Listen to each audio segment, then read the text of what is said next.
किसी ने बड़े कमाल की बात कही है कि यूं तो रक्तदान और कन्यादान महान दान है, लेकिन आज के जमाने में वक्त दान भी अपने आप में बहुत बड़ा दान है। नमस्ते दोस्तों, मैं हूं आरजे कार्तिक। माय एफएम से 4 दोस्तों की कहानी है, नवीन, संतोष, मनीष और प्रवीण। 12th की पढ़ाई पूरी करने के बाद पुराने जमाने की कहानी अपनी अपनी साइकिल से रवाना हुए और उस शहर का जो बढ़िया वाला होटल था वहां चाय नाश्ता करने के लिए पहुंच गए। चारों ने मुश्किल से मिलकर 100 रुपए इकट्ठा किए थे। वहां पर जाकर के बढ़िया सी उन्होंने छोटी सी पार्टी कर ली। पार्टी खत्म होने को आई थी, वो पैसे लेने के लिए बिल लेकर के वेटर आया। तभी चारों के बीच में एक डिस्कशन शुरू हुआ कि आज से 40 साल के बाद में हम चारों फिर से मिलेंगे। तब तक नहीं मिलेंगे, 40 साल के बाद में मिलेंगे और इसी होटल में मिलेंगे और पार्टी करेंगे, और उस दिन जो सबसे आखिरी में आएगा उसको बिल के पैसे देने। चारों ने कहा बहुत बढ़िया, बहुत बढ़िया। वो बच्चों वाली शर्त लगती वो लग गई। तो 40 साल के बाद मिलने का डिसाइड हुआ। वो जो वेटर था वो सारी बात सुन रहा था। उसने कहा ठीक है, अगर आप 40 साल बाद आते हैं और मैं यहीं रहा तो मैं भी आपकी वो 40 साल बाद वाली पार्टी देखना चाहूंगा। 40 साल कब बीत गए मालूम नहीं चला। पूरे शहर का नक्शा बदल गया, मल्टी स्टोरी बिल्डिंग बन गई, फ्लाईओवर बन गए, सब कुछ चेंज हो गया।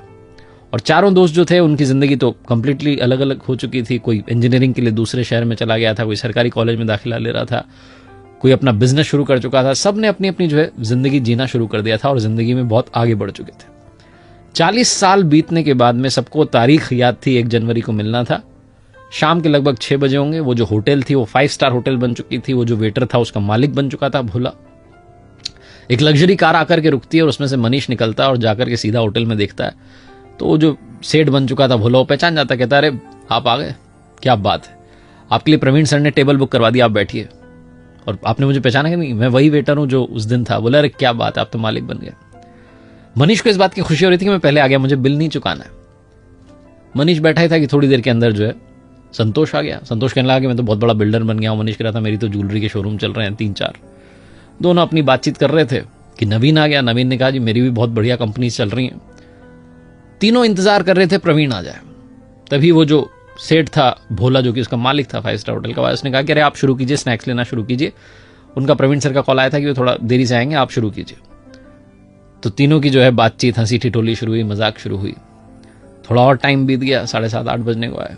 फिर से वो आया। सेठ जो था उसने कहा आप डिनर शुरू कीजिए। उन्होंने ऑर्डर कर दिया, कह रहे हैं मैं आता ही हूँ। तीनों को लगा कि आ ही जाएगा प्रवीण। उन्होंने डिनर कर लिया। डिनर करने के बाद उन्हें लगा कि प्रवीण तो आया ही नहीं। उन्हें अंदर से थोड़ा बुरा भी लग रहा था कि दोस्त से नहीं मिले, और वो भारी मन से सोच रहे थे कि अब बिल पे करते हैं, निकलते हैं। तभी वापस से सेठ आया भोला। उसने कहा कि आपका बिल जो है पे कर दिया गया है।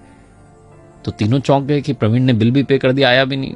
बाहर निकलने वाले थे कि गेट पर एक लड़का जो है गाड़ी में से उतरता है, दौड़ के आता है और इनके चरण छू लेता है, इनको प्रणाम करके कहता है अंकल नमस्ते, मैं आपके दोस्त प्रवीण जी का बेटा हूं। मेरे पिता जो हैं शिक्षक बन गए थे और मुझे इस काबिल बनाया कि मैं इस शहर का कलेक्टर बन गया।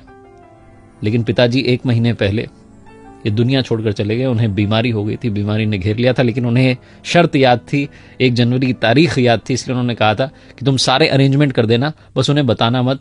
जब उनकी सारी पार्टी खत्म हो जाए तो बाद में बता देना। वो नहीं चाहते थे कि इतने सालों बाद आप मिलें और आपकी जो खुशी है उसमें दखल पड़ जाए। तीनों दोस्त रोने लग गए। उन्हें समझ में नहीं आया कि कैसे रिएक्ट करें। ये छोटी सी कहानी आपकी हमारी जिंदगी की कहानी बनती जा रही है। आप में और हम में से बहुत सारे लोग अपनों से मिलना बंद कर देते हैं, इंतजार कर रहे होते हैं कभी किसी सेलिब्रेशन का। यूं ही अपनों से मिलना शुरू कर दीजिए, क्योंकि क्या पता कब कौन हमें छोड़ करके चला जाए। आदमी वाकई जो है पानी का बुलबुला है। छोटी सी कहानी जिसका सार ये समझाता है कि वक्त बिताइए अपनों के साथ में। ये जो वक्त दान है ये आज के जमाने का बहुत बड़ा दान है। माय एफएम पर आरजे कार्तिक आपसे एक ही बात कहता है, चलो अच्छा सुनते हैं, अच्छा सुनाने का प्रयास हम करते रहेंगे। और आखिरी में ऊपर वाले के आशीर्वाद, अपनी मेहनत और अपनों के प्यार के साथ कर दिखाओ कुछ ऐसा कि दुनिया करना चाहे आपके जैसा।